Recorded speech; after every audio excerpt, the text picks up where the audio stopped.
What's up, guys? So, just want to do some quick updates to let you guys know how everything's going. Everything's okay. I know it's been a little while since I've released some content. So, basically, I've been working on one video. There's going to be a full guide for cold approach, taking you through the entire process, but really with a focus on relationships because for me, it's been a very long journey and one where at the start, I was basically just looking to meet loads of women, to go on loads of dates and such like. But over time, I realized that the funnest way to treat this is to have a goal, right? As with everything in life, the better you do, it kind of has to be relative to a goal, right? So if you make loads of money, but you don't know how much money you want or need, you're constantly seeking more, right? And if you go out saying, yeah, I want to get good with women, I want to date loads of women, you're stuck in this sort of paradigm where there is never enough,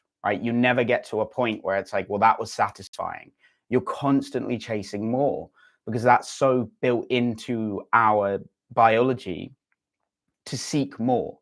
And so, particularly as men, we have to set like benchmarks of this is enough, this is the goalpost, this is what I want to achieve. And if I achieve that, regardless of if I want more afterwards, I have to be able to say I succeeded. And so, anyone that's worked with me knows that that's very much the way it is. It's like we set a target, and when you achieve it, it's a massive congratulations because no one else is going to give it to you. And if you don't set your benchmarks and sort of define where success is, then it never feels like it's in your grasp. When I started doing this 10 years ago, I'd have clients who would go out and do their first 10 approaches and be like, yeah, I didn't get any numbers. I was like, but aren't you amazed that you took that action? And it's just how it is. Like, we've got to be so judicious about setting targets of what success looks like. So for the guy that hasn't approached anyone in the past year, one approach is infinitely better than zero. Literally, it is infinitely better than zero. And two approaches is 100% better than one.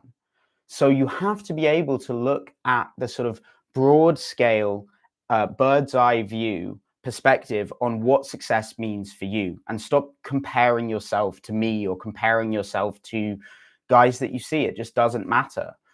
So what I want to do in this live stream is I want to answer some of your guys' questions, whoever shows up and is curious about something, but I also want to take you guys back to basics and sort of get you started, because I know there's so many guys who are in that phase where either you just haven't started or you've taken a bit of time off and it's very difficult for you to get back there to where you want to be.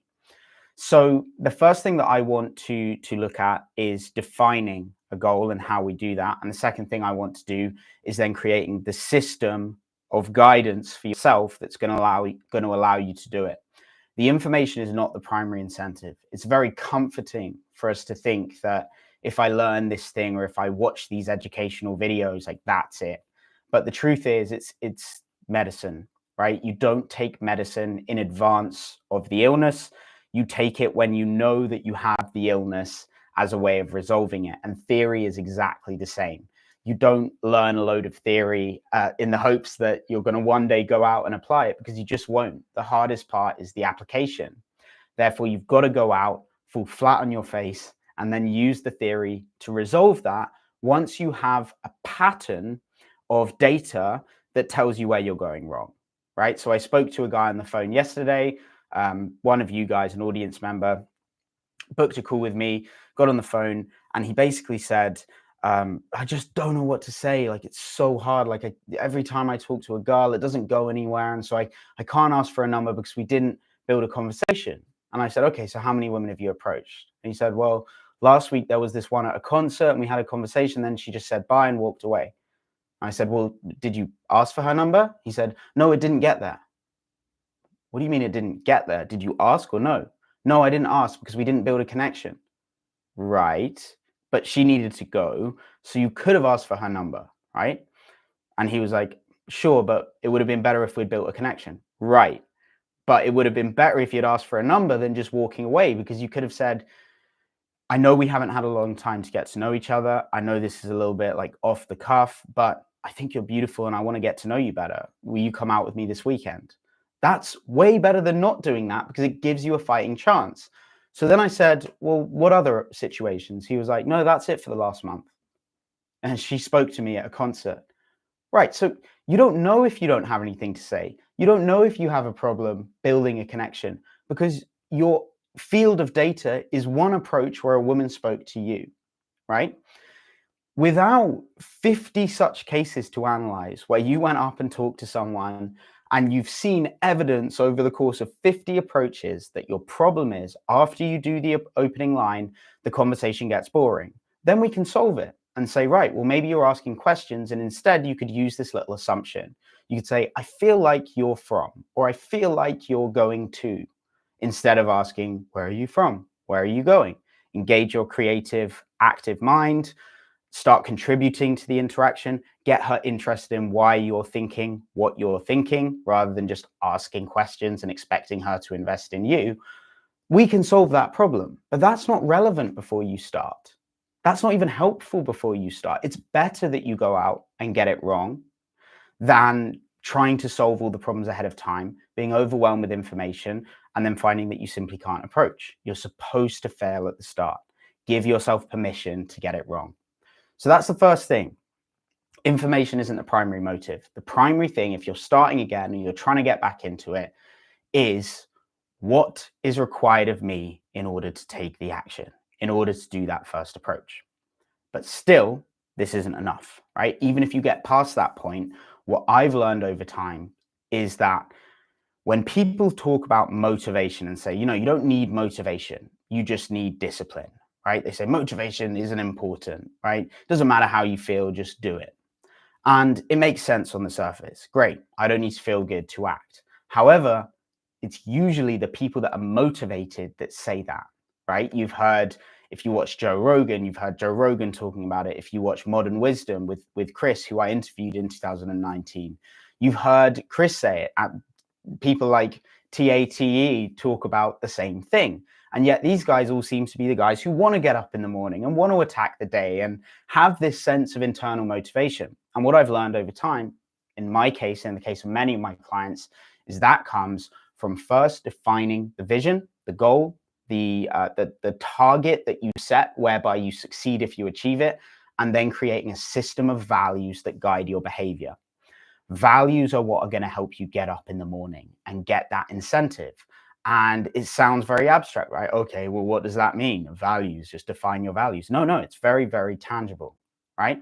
So we could say values. If I think about my own values, leadership, responsibility, astute awareness. So you could say awareness or perspicacity or observational skills, generosity, and a couple of others, right? But if we take those four and then you say, okay, yeah, I value those things as well. What does that actually mean, right?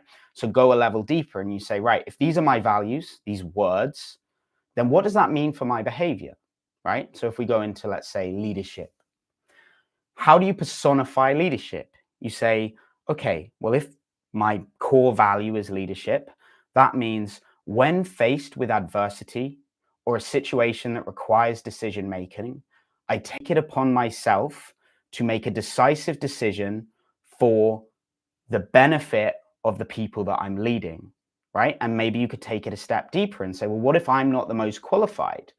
And when someone else is more qualified to make the decision, as a leader, I give them the platform and I encourage them to take the lead. And that is you being a leader by encouraging someone who would be a better leader in this situation to do it, right? Okay, so now you've personified it, but what does that actually mean when you face that situation? It could be something as small as what restaurant should we go to? Or, who shall I, what's my priority today, right? Then you take that value of yours and you don't have to decide between two options just on the basis of how you feel. You take that personification, you say, which decision based on this value that I've defined and personified is the decision that the leader would make. So when you're in the shop and you see a chocolate bar, there's a banana next to it. Do you choose the chocolate bar or the banana? Well, you've got to be a leader in your own life. You need sugar, or your body wants sugar. Which is a better source of sugar, the banana or the chocolate bar? The banana. Therefore, you don't need to think about which one you're going to choose, however you feel, because your core value is leadership. And as a leader and the leader of your own life, you have to make the decision that is best for you and benefits everyone around you. In this case, yourself, right? And the people that stand to benefit from you being healthy, happy, and energized. So you don't have to really decide anything. You just ask yourself, based on my core values, which are the words and the concepts that resonate with you on the deepest level. I've told you mine, yours may be different.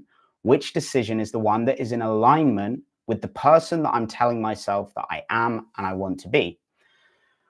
When you go through the process of defining the goal and defining your values, you will start to feel internally like, yes, this was the answer. This is how I had to be. This is what I needed to do. This is what solves all of those complex decisions and laziness and lethargy. I just follow the principles that I've defined as important to me.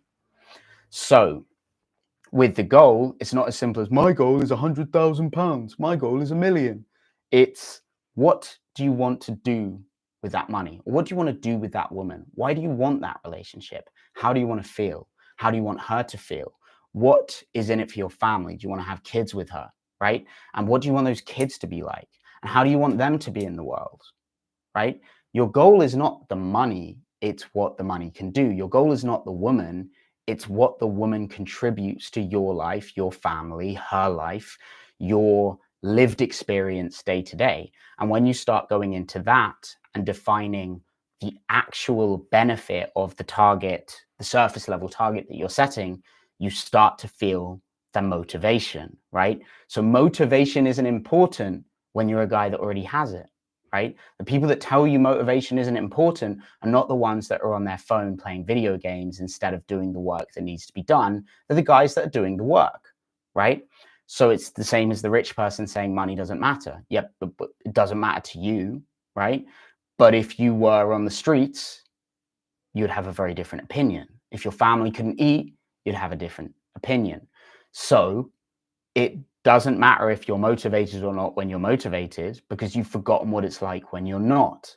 So the better question is, how do you encourage motivation or the state of mind that enables discipline? Because in my opinion, someone who has zero motivation doesn't have the motivation to be disciplined, right? So it's a sort of circular argument, this you don't need motivation. I think the better solution is to create the circumstance, create the context in which you feel intrinsically motivated. And then you'll eventually get the feeling that motivation doesn't matter because you'll be developing discipline, right? The person that is disciplined is motivated. They're excited about what they're doing, and it's very easy for them to see why motivation isn't important once you have it, but impossible for them to see what it's like to truly lack that drive, to not see the point in what you're doing, to not value that outcome more than the instant gratification that you're chasing. And it's a real situation, and anyone could fall into it. And it's very often these military or fighter types, Rogan, Jocko Willing, Andrew Tate, all of these guys are the ones that are saying motivation doesn't matter. And very often they were forced into these disciplines. They were in the army, or they did this boot camp, or they grew up in Luton and had a rough upbringing. And so they were forced to take the actions, the disciplined actions that led them to being motivated because they'd created that framework, right? So I'm not going to labor this, but if you're trying to get started again, information isn't enough. Define a target that is realistic and ambitious for you. Create your system of values, personify those values, and start taking actions in alignment with those values and not in alignment with what you desire, in alignment with the man that has those values, the core person that we're talking about here, and not just the surface level, I want this, I want that, sporadic, monkey-minded version of you.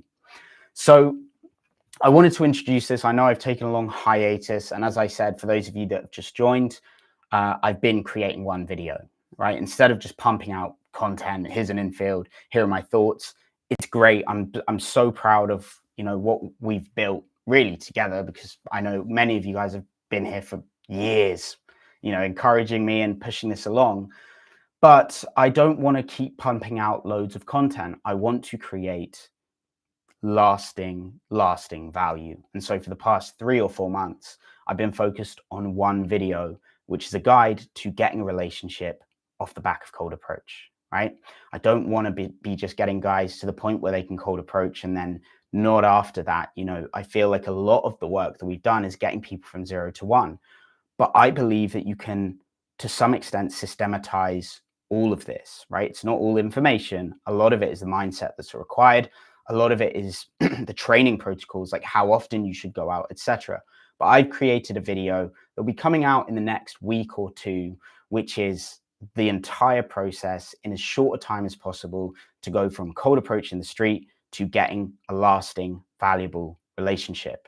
So that's why I've taken the hiatus, but I appreciate you guys waiting around and hanging about. It's a slight change in the story of Fluid Social that I'm going to be creating less content, but the content is going to be more excellent. So coming to some of the questions now. Mohammed, hey Sam, it's been a while, but let's be honest, I'm not crapping at this. It's difficult to cold approach in London, especially even if you're decent at it, because it's harsh rejections and the number of times.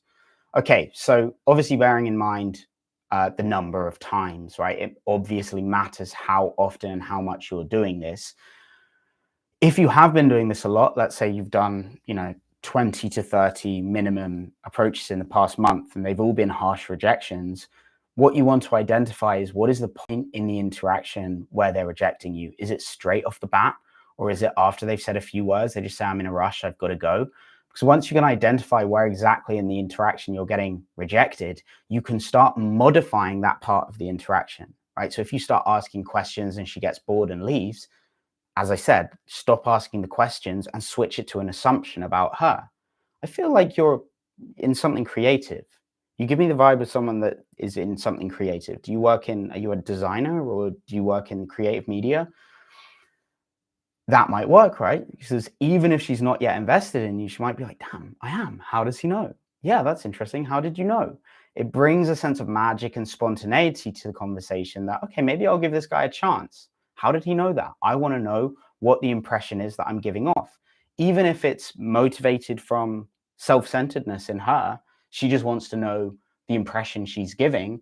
It gives you a chance to learn more, to push the interaction forwards, to potentially stay in long enough that you build a connection and that she wants to see you again.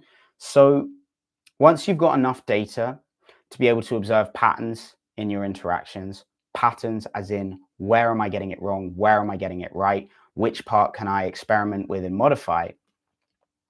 Once you're there, it's time to start experimenting, right? If you're just doing the same approach each time, getting rejected over and over again, and then repeating, I mean, it just doesn't make any sense, does it? It's like if you kept trying to bake a cake and you kept using the same recipe and you got it wrong every time, you just change the recipe. So it is like that, but all of that only makes sense when you are taking enough action, right? And taking enough action requires time, dedication, resilience, the right mindset, a goal and values. So compared to Turkey, where it's a bit easier, but again, no English, and I've done approaches for 2 years and no date and got numbers and instas, and girls even do flake at because they don't know how to be direct and honest. Yeah, I mean, they don't have to be. It's very easy for us to say, oh, women should be like this, but ultimately women are a reaction to men and men are a reaction to women. If women's evolutionary evolved mating choice, what they look for in a partner suddenly changes and women like a different type of man who's very skinny and tiny, and that's what they go for as an overall preference, then men will start doing whatever they can to be as small as possible. That at the moment isn't the general case, right? So yeah, our preference in women is guiding their behavior, right? They look the way we want them to look, and on the whole, and we look the way they want us to look, and we do what they want. Women want a rich man, more or less, a guy who's made money and who's making success and who's confident and who's easygoing but decisive. And so men become that way. Basically, all of our behavior is guided by mate choice. It's guided by status, and status ultimately is the mechanism by which we attract the best possible mate, right? That's on the broadest general scale. That's not to say that if you don't have status, you can't make it happen with girls, right? there are many individual traits within status that are incredibly important. You know, I work with a lot of rich businessmen, and they're not attractive to women because they're not relatable. They act like the businessman, and there's no character, there's no laughter, there's no joy. That is also a part of status, right? Because in our evolutionary past, you wouldn't really be able to have status if you weren't a good communicator, if you didn't have a relaxed demeanor. So it's not to say that's all there is, but it's certainly observing the traits that that are valued in a partner, and very often they're the exact same traits that we value in ourselves. We want to be funny and confident and successful and hardworking. So we're on the same team, is what I'm trying to say. But it's mostly it's on us, right? If a woman wants you to be more this way or that way, it's very likely that you also want to be more this way or that way. And so we can do whatever we can when it's within our control to improve those characteristics. So yeah, I mean, I think the question is, it's really hard, and it is, obviously, and I hope I've been able to give you some, well, I know I've been able to give you some very good advice on how to do that. The question is, will you do it? Most people will hear, oh yeah, no, values and goals, and I just like leave that aside. I want the one trick, the one tip, the one technique that solves everything. It's like, no, man, if you follow the advice, you'll get the results. It's hard even to follow the advice, hard to sit down with a pen and paper and start saying, what the fuck do I want? What is important to me? That's not easy. None of this is easy, and nothing that's worth achieving is easy. Is there anyone from history that you admire that didn't do something terrifying or dangerous? Literally think about that. Is there anyone that you admire, that you truly admire, that did not suffer something harrowing or terrifying to get there? That is what we value. We look to our role models as people that did what we were afraid to do, that did what was hard, so hard to do that we wonder if it's possible for us, and we're motivated by the idea that it is, and that's why we admire them. So, of course, it's hard. That's not the obstacle. The obstacle is acting through difficulty, not getting rid of the difficulty. Are you reading comments, Balam? Yes, sir. Do you think guys should be friends with girls or no? It's my birthday tomorrow. Can I get a brief happy birthday? Thanks. Happy birthday tomorrow, Balam. I assume you are a person and not, in fact, the region of London with that name. But yeah, I am reading the comments, and I do think men and women can be friends based on the fact that I have women who are friends. I think that whole argument is, again, motivated out of black and white thinking. It's like the question is always, okay, but you know, would either of you sleep with the other one if you had the opportunity? And when the answer is yes, then it becomes a YouTube video to prove the point that women and men can only be friends when it's sexually motivated. But I just simply don't think that's true. Everything is a spectrum. Femininity is a spectrum. Masculinity is a spectrum. Some women prefer more masculine things and some men prefer more feminine things. And even when you have a feminine woman and a masculine man, there's things that can cause them to want to be friends, right? I just don't think that the black and white argument works in that case. Now, how we define friends is slightly different, because I've got friends and I've got brothers. My brothers, none of them are women. I don't have any of the people that I would think about as my brothers that I would expect to jump in front of a bullet for me, or you know, travel across the world when I needed it, or be there to the last breath. They're the men, right? They're the bros. But friends is a different thing. People that I trust and that would go out of their way for me. But I wouldn't expect any woman, regardless of how well I know her, family or friends or anything, I would never expect them to take a bullet for me or to risk their lives for me. I wouldn't want them to, and I wouldn't expect them to. And that's where the brothers and the friends take on a slightly different role. But as a man, I think it's healthy and normal and natural, whatever your position, to want to have female friends, to want to have women that you can talk to and enjoy the company of and laugh with. So yeah, I think men and women can absolutely be friends, but I don't think they can be brothers. Do you think guys should be, yeah, so we've done that. That makes sense. Quality over quantity. Yeah, 100%. It's a really big one. I think it's also a thing of age. When you're young, quantity reigns supreme for most guys, because it's this idea of, again, of status, right? And if you can have 100 women, then you must be good with women. So it's this sort of desperation to prove that you're good enough in the eyes of the world, right? Mixed with a youthful, testosterone-fueled power grab, want for power. It was certainly the case with me when I started. It was all quantity. It was all, I mean, my motive for coming in was to prove that I could be powerful, that I could have whatever I wanted, to figure out where I stood in the world, like what my level was, like what I was capable of. But from the experience, both being single and in relationships and the rest of it, the most satisfying, and by that I mean the best, right? I don't want to call it fun, because I think fun is a very loose word that's associated with instant pleasure, whereas satisfying is more a sense of that you're doing something good, right? The difference between a cocaine high and the high coming out of a big gym session where you've genuinely earned, that's the difference between, fun, pleasure, and satisfaction, well-being. So yeah, the most satisfying, whether you're single or not, is to have in mind one ultimate person or one ultimate goal. I'm not saying that's for every single guy that's ever lived, but I think for the vast majority of guys, it doesn't matter if you're sleeping with one woman or many. If you're going out to do cold approach, it's most satisfying when you are essentially looking for wifey, right? When you're going out and saying, yeah, I'm going to have fun along the way. If I'm going to find an amazing woman, it's going to require probably that I meet many women, or that I sleep with a few women and date a few women. However, at the end of it all, that's part of the process in order to reach goal. It's like the hero's journey. If there's no thing at the end, there's no climax, there's no sort of tangible goal in mind, then it can be incredibly nihilistic, and really depressing. And we see a lot of that, particularly with online dating. These just, stupidly good looking 1% of guys who get all this attention regardless of how dumb they are or how little they have to offer. And women's metrics by which they assess a partner is purely based on looks, because that's all they have to go on dating apps. They know that guys are all sort of sitting down and swiping left and right. So all they have to go on is like, you're probably mostly all losers because you're on your phone instead of getting out there and living life in the real world. You're probably all losers, but this guy's a better looking loser, so I choose him. And that inflates their expectations of looks. And it's led to this catastrophe of dating that we're seeing today.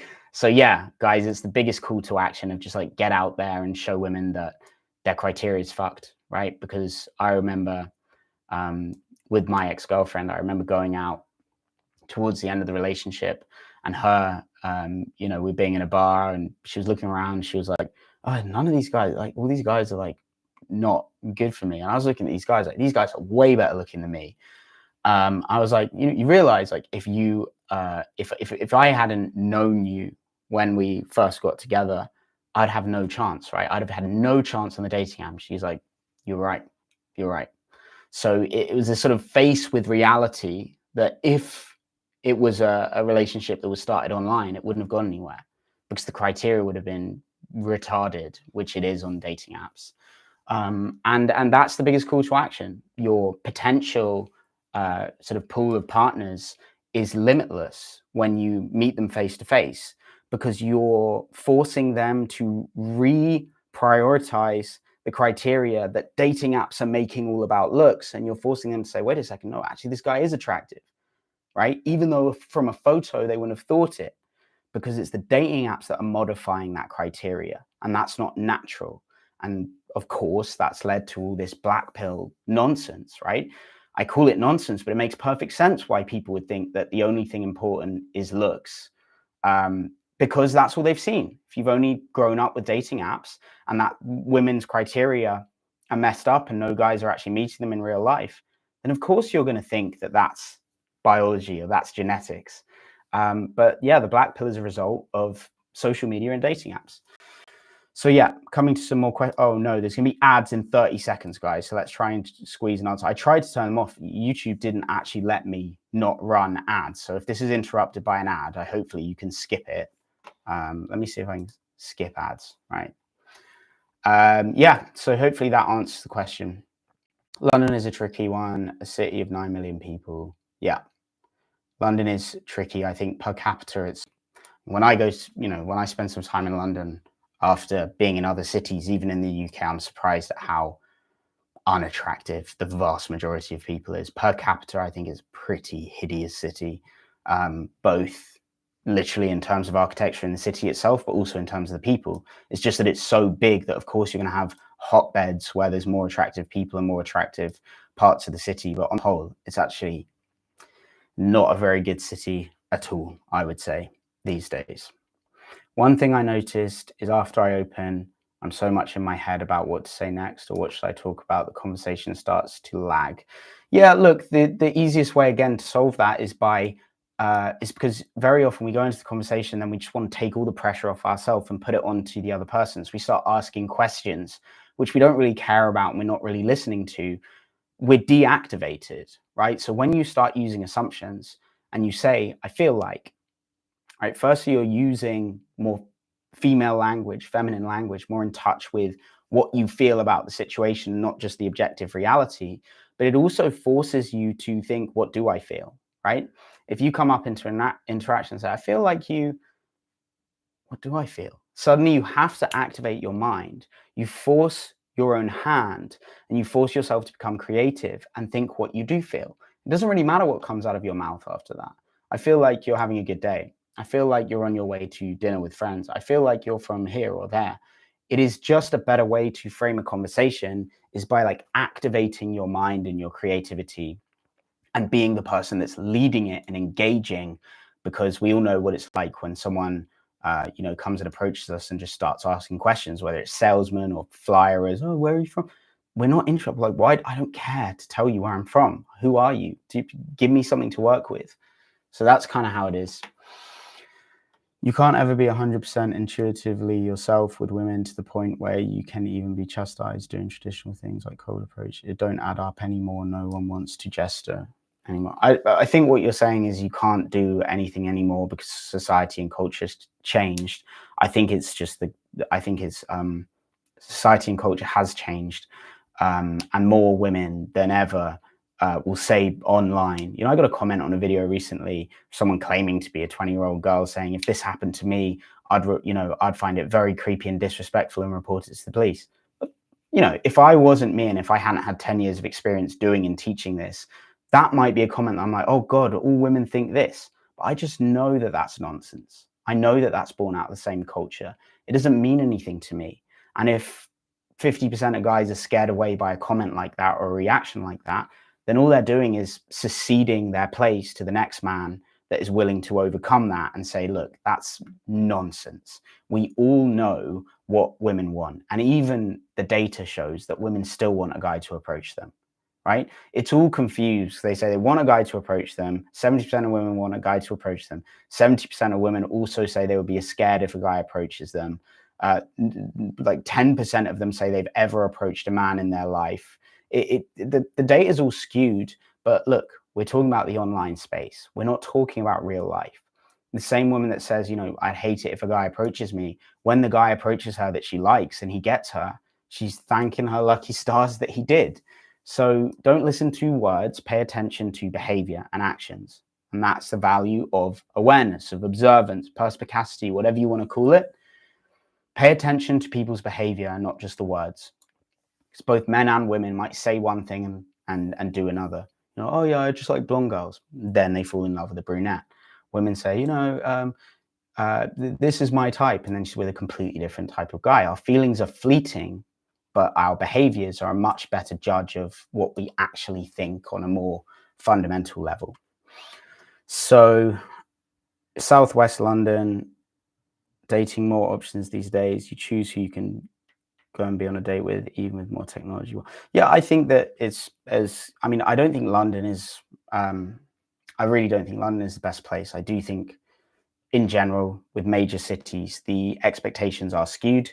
And I do think many women are in that online space and they're in the clubs and yeah, they've got a slightly off sense of what the actual transaction is, if you want to call it that, right? Like, what is my value? What am I bringing to the table? What is he? I think that's I think that's major cities. But if you visit other parts of the world, other parts of Europe, Eastern Europe, even the UK, Southwest, even in the north of the UK, in the smaller towns and cities, I think it's very different things. So if you're someone that's actually looking for a relationship, I would say London is not a very good place to find it because of what we're discussing here.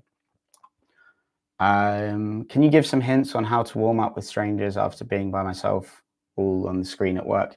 Yeah, man. I mean, I did the video on my homepage. Is really good. It's exactly for that. It's like you start by just looking at people, stand up straight, slow down, look at the face of the people around you, and then you start by just saying hello, hi, good morning, hello, how are you? Then you move to compliments. Hey, I just wanted to say you look great today. Have a nice day. Walk away. Then you ask one question after you give the compliment.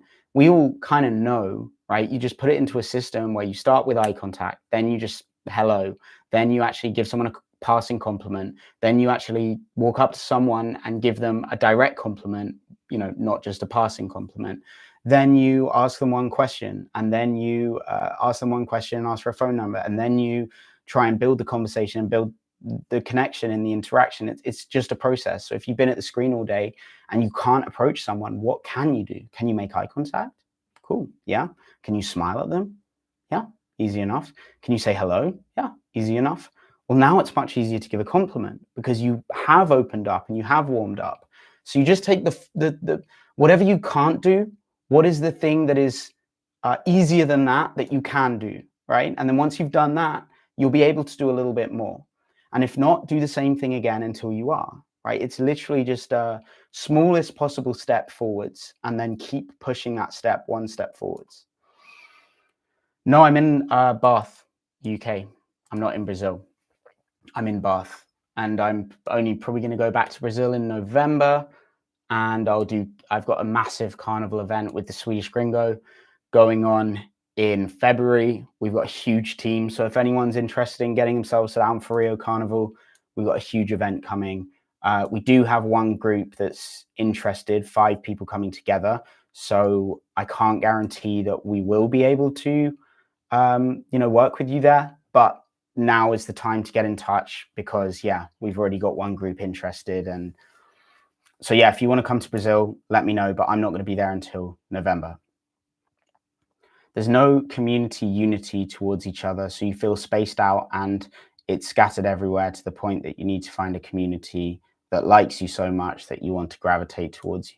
Yeah, I mean, again, community is something that people say, I'm thinking about finding a community or trying to find a community.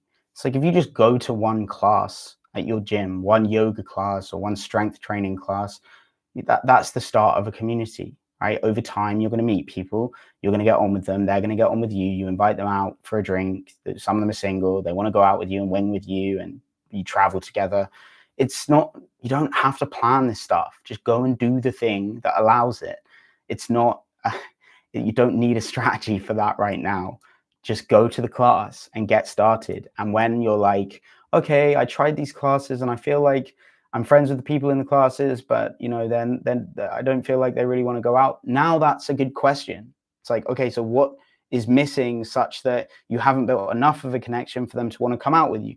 That's a good question that can be solved with information and theory. But if you haven't been to the class, you don't need the answer to that question because it might not be an actual obstacle. So look, the biggest problem with all of this stuff is that we're predicting 8 moves in the future. What happens when I ask her out on a date and she says no? Well, have you asked her out on a date? No. So how do you know if she's going to say yes or no? You have no idea.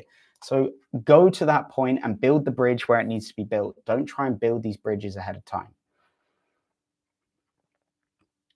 What are you focusing on in your life at the moment? I am focusing on a number of things. I mean, primarily my health, and not in the way that you'd think. I'm trying to find ways to balance it so that I can keep training because I'm in good shape and eating clean and training a lot, but it's putting it in the right part of the day, right? So that for me, it's like focus and being on top of things. It's about timing. So for me, it's like planning my business and my work with you guys around exercise and that balance. But in terms of actual vision and long-term future goals, I am working on a system to turn what we're doing here into essentially a university, right? To turn it into a system of education where people can come and, depending on their level and what they can do and what opportunities they have, they can learn exactly what they need through an educational platform. So if you think of what I'm doing here is like, you guys watch the videos, some of you are like, makes sense, I want to get coached on this, I want to be guided on how to do this. You call me up, we talk on the phone, we talk it through, we set a goal, I guarantee you that goal, and then we work together and I get you there and I introduce you to my network in London. But that's limited in its scale, right? I can't work with everyone one-on-one. I don't have time, and it's, you know, it's an investment for the guys that work with me. So I want to make it such that everyone has access to the tools and the information that they need in a systemized community, sort of exactly like university, that's accessible to everyone and that I can profit from, because I have very clear financial goals for myself as well, which cap at 20 mil. That's as far as that's as much money as I want, and that's what I'm focused on. And I'm going to get there through doing the work and helping people. So those are my financial goals, health goals. And in terms of the social and family, because it's always wealth, health, and love, I just want to make my networks. I've got a big network in the UK and across the world. I want to be geographically make that accessible. So part of the idea with the university and the business stuff is that I want to have like real estate. So for example, we've got an office in London, which is like a library where the guys can come together, meet up, talk business, talk dating, you know, actually get together in community spaces. And I can just bring my boys, bring my team, bring my friends, basically make life, business, and your network and social life, pull it all together. Because I just think geography and logistics is such a barrier to those three areas, right? Your wealth, health, and love. You go to the gym 20 minutes away from home, your friends are in another city. It doesn't make sense. Like, as men, we should be with our friends, right? Ultimately living with them, right? Or they're in the next door house. So I want to make like this university, and I want to have real estate in different cities across England and across the world where people can come together, bring their friends, like meet new people, train together, go out together, like build real community, health oriented, business focused, entrepreneurial sort of offices where you basically can have a subscription, right? So instead of just paying for your gym, you're paying for access to this space where you can hustle, you can meet, you can, you know, talk about all of this stuff and work together. So that's my long-term goal. But to start with, I just want to systematize this information and do so in an online sense. And eventually I want to get the real estate to actually pull people together from different places. Regarding what we're talking about, dating apps become too the dating apps are, man, I mean, they are so obviously bad for society that it boggles the mind that it's not like just standard obvious opinion. I cannot understand it. Like, it's so obvious. As men, every man knows what the result of him being on his phone and looking at pictures of slim, you know, attractive, scantily dressed women, we all know where that leads, right? Let's be real. We're all guys here, or at least we're 97% guys here, as the analytics show.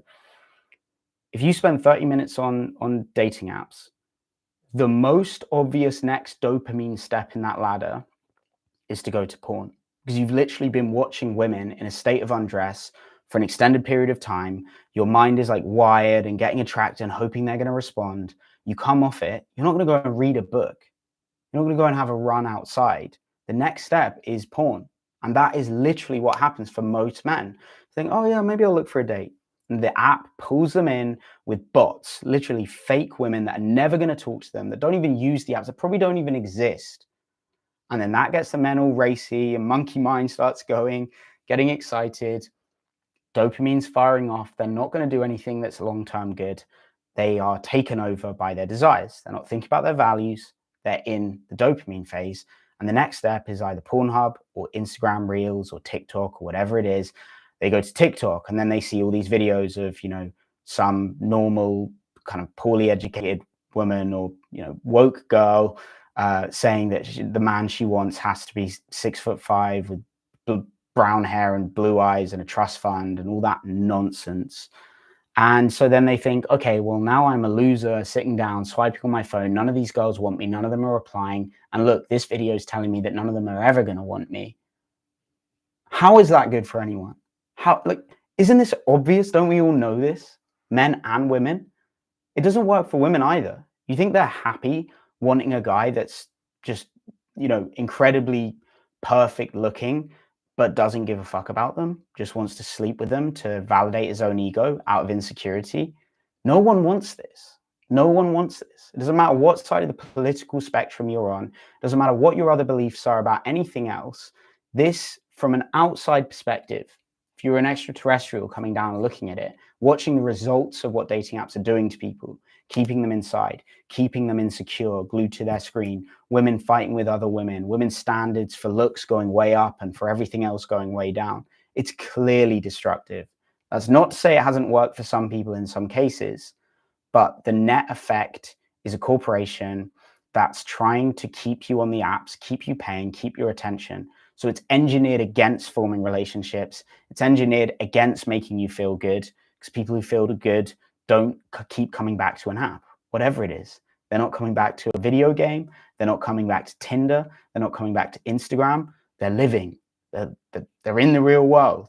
So these apps and the companies behind them have what's called perverse interests. They are actively incentivized to stop you from getting the result you're looking for, because that's how they keep you on the apps. And this is so obvious that it shouldn't even need talking about. But if anyone hasn't thought about it from that lofty perspective, then I'm sure you have now.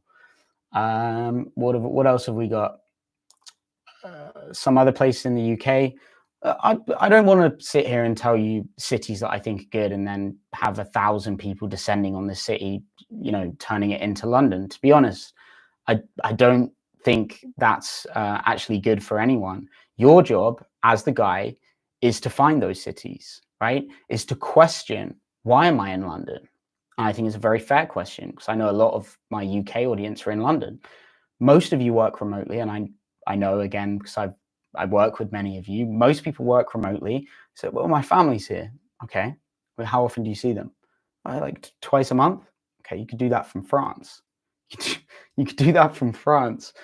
I think it's just, I'm not saying London, you shouldn't be in London. I'm saying you should be analyzing, what are the things that I value? Is it beauty of nature, architecture, the people, the changes that are happening to the city, bars, nightlife? I mean, how often do we go to bars? Really, twice a week, and there's bars in Lincoln, right? Think about what you actually want, and then think about, okay, what's going to give me peaceful life, safety, beautiful city, attractive young population, and then be like, okay, well, which cities are better than London for that? And I can think of 10 off the top of my head, that in terms of relatively look at each individual category, right? I would argue that London doesn't have the best nightlife, because you've got to pay $20 to get into some average club where everyone's paid $3,000 for a table and the girls are all come down from Essex to feed their OnlyFans account. That's not my idea of a good night out. What if you went to a smaller town and found a rooftop bar and there were like normal, girls that aren't just OnlyFans girls going out with a friend for a drink and looking, open to talking to a guy, and you go there and you meet one of them? Way better than in London. So yeah, just to think critically about, why am I living where I'm living? What would it cost me to leave? What will it cost me to stay? What are the things I value in a city? Rate them out of 10, compare them all, and then give the new place a go. Because in most cases, you'll find that's a hell of a lot easier to change your geography than you thought it was. And it can be obviously life-changing. I say that as someone that's spent years abroad, whether it be Brazil or Europe, Eastern Europe, Poland, Germany. I've spent a lot of time in many different places, and I know that it always seems harder than it actually is to get out of the city, but also to move cities, right? So, agreed with you, Sam. As a society, especially in the West, we need to reconnect with each other and in a genuine way, and focusing on in-person interactions is crucial. Yes, I completely agree. Funny thing is, if we had an absolute catastrophe here, if some foreign power invaded the UK, the whole country would band together. right? The trans activists with the far right activists, they'd be on the same team. They'd be brothers and sisters defending the country against foreign power. It's only in our luxury that we forget how fragile everything we have is. I think I can speak for most people watching this. The vast majority are US, UK, Canada, Germany, Australia. We have no idea how many people died and suffered to get our countries to a state of peace. The world is not naturally peaceful. It's conflict and war and suffering for 99% of people. We are unbelievably lucky to have even relative peace in our country and in our countries, and we've got to look after them. We've got to protect them. We've got to start thinking about, what people had to go through to get them to this state and what needs to be done to protect them and to keep them like this. And I think social media is one of the enemies to maintaining the balance and the peace and the beauty of what we've inherited, right?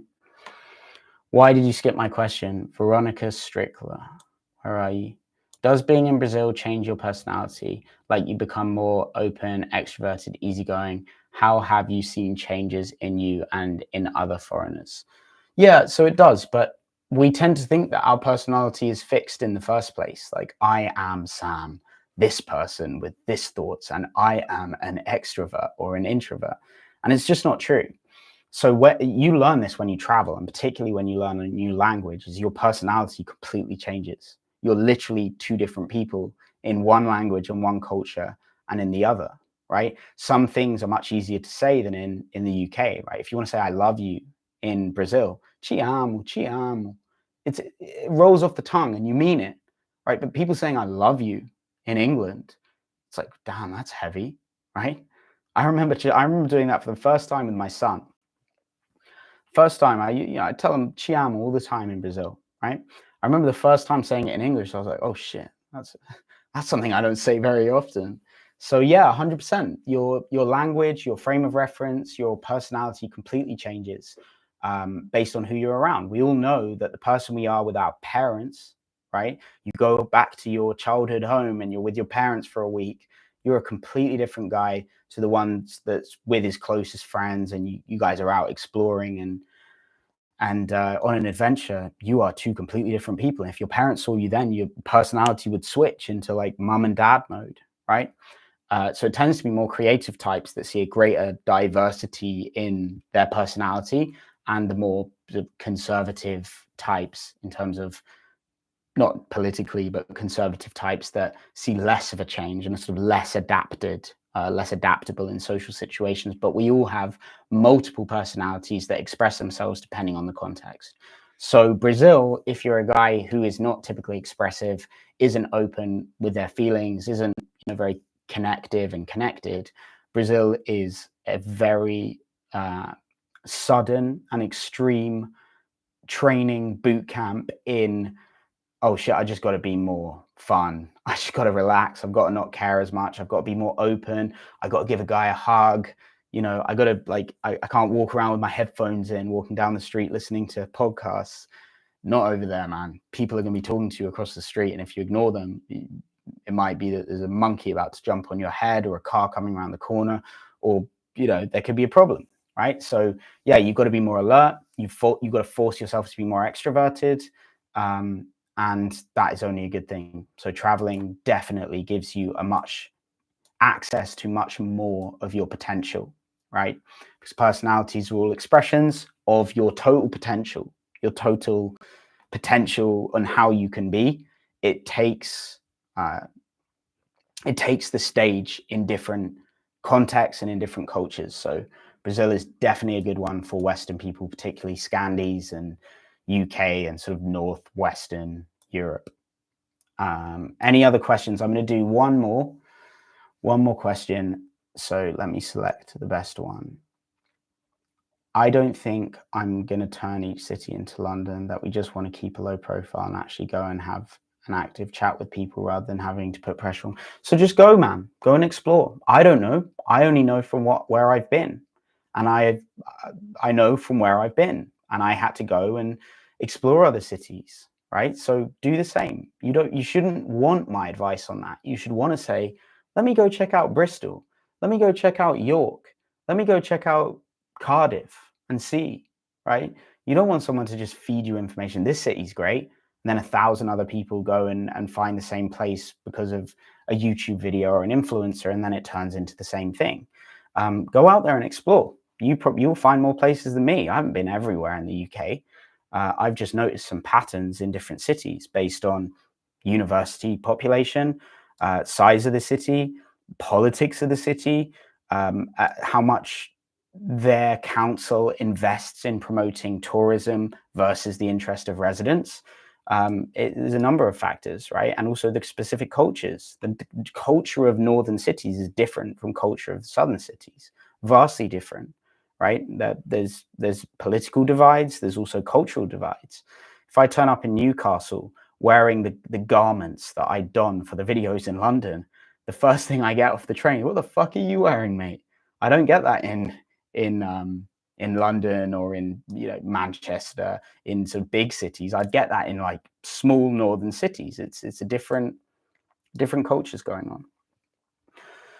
So Sam, do you pay BBC TV license fee regularly? Bruh, you could be one of those BBC guys. I'm not even going to honor that question with an answer, Alan, because I don't know who you are.